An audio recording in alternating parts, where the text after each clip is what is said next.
佢哋真係落咗唔少苦功㗎，係時候俾大家認識下佢哋啦。首先係1001號嘅威威，動物護理員就係 superhero， 我夢想好似佢哋咁幫助到有需要嘅人。真係好偉大嘅夢想啊！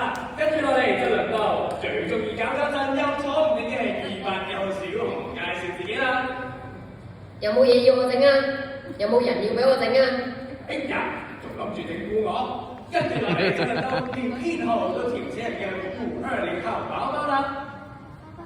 I like her。我最中意就係表演同埋送飛啊！哇！我都接到個飛吻啦喎！跟住落嚟就輪到200號嘅美雪。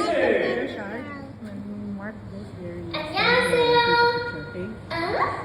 有冇見到我塊 mirror 啊？美雪咁貪靚，點可以冇咁快嘅？咁多位技能我就揾翻佢塊 mirror 啦。跟住就輪到1314號嘅珍珍。我叫做海洋界嘅 C 朗，即係 C 朗。哇！真係好型喎！咁886號嘅大蚊又贏唔贏到咧？我尋晚睇 TV 向海獅學咗佢嘅秘密絕技，贏硬啦！我哋就係傳説中嘅思考功。最後輪到我哋888號嘅 Daddy 又有啲咩專長啦Yo I'm Daddy，今日 on the beat 呀，唔好甩咗你個 beat。